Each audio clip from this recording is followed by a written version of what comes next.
Welcome back. Sankranti అంటే ఒకరోజు జరుపుకునే పండగ కాదు, 3 రోజులు కుటుంబం అంతా కలిసి సంబరంగా చేసుకుంటారు. కొత్త పంట చేతికి వచ్చిన ఆనందంతో రైతులు చేసుకునే పండగ ఇది. సంక్రాంతి సంబరంలో చివరి రోజును కనుమ పండుగ, భోగి, సంక్రాంతి, కనుమ ఈ 3 కూడా దీనికి అదే ప్రత్యేకత. ముఖ్యంగా కనుమ పండుగను పశువుల పండుగని చెబుతారు. రైతుల సంతోషానికి మారుపేరైన సంక్రాంతి సంబరంలో పశువుల పాత్ర ఎంతో గొప్పది. రైతులు పొలం దున్ని విత్తనాలు నాటి పంట పండించి ఇంటికి చేర్చే వరకు అడుగడుగున పశువుల ప్రాధాన్యత ఎక్కువే ఉంటుంది. కేవలం పంట పండించేందుకే కాదు, ఆవులు, పాడి రైతులకు మరో ఆదాయ వనరు కూడా. గ్రామాల్లో పశువులను కుటుంబ సభ్యుల ఒకరిగా చూసుకుంటారు. అలాంటి వాటికి ఏడాదిలో ఒకరోజు అయినా కృతజ్ఞతలు చెప్పడమే కనుమలో ఆంతర్యం.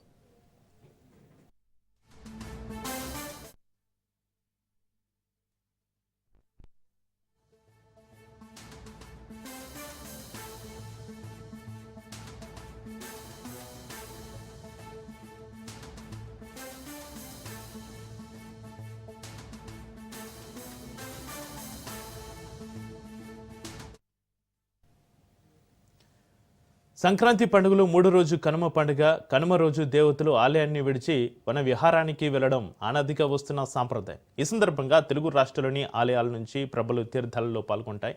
తిరుమల శ్రీవారు కూడా కనుమ రోజు పార్వతి ఉత్సవానికి వెళ్లడం ఆనవాయితీ. ఇక సంక్రాంతి సంబరాలకు పేరొందిన గోదావరి జిల్లాలో ప్రభల తీర్థం అంగరంగ వైభవంగా జరుగుతోంది.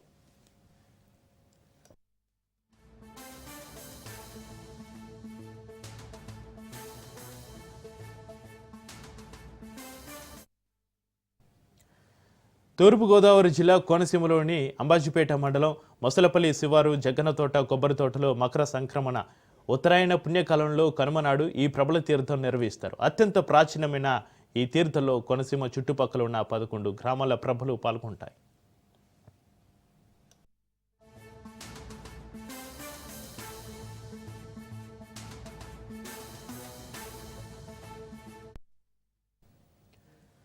లోక కళ్యాణార్థం ప్రతి సంవత్సరం కనుమ రోజున ఏకదశ రుద్రులు జగ్గన తోటలో సమావేశమవుతారని ప్రతీతి. సుమారు 400 సంవత్సరాల క్రితం 17వ శతాబ్దంలో కనుమ రోజున ఏకదశ రుద్రులు లోక కళ్యాణార్థం జగ్గన తోటలో సమావేశమై లోక పరిస్థితుల గురించి చర్చించారని, అప్పటి నుంచి కనుమ రోజున జగ్గన తోటలో ప్రబల తీర్థం నిర్వహించబడుతోంది.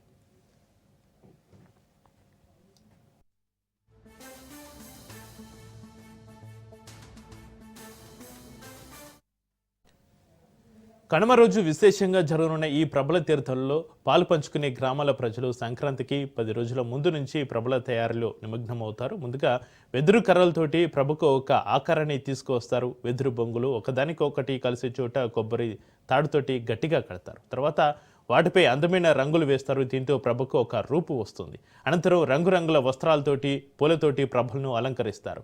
గంగుల కుర్రు, వగ్రేశ్వరం, ఇరుసుమండ, ఒక్కలండం, ముక్కమాల, పెదపూడి మొదలగు అగ్రహారాల నుంచి ప్రభలపైన చిన్న మల్లేశ్వరరావు స్వామి, కాశీ విశ్వేశ్వరరావు స్వామి, విశ్వేశ్వరరావు స్వామి విగ్రహాలు అలంకరించి జగ్గన తోట ఊరేగింపుగా తీసుకొస్తారు.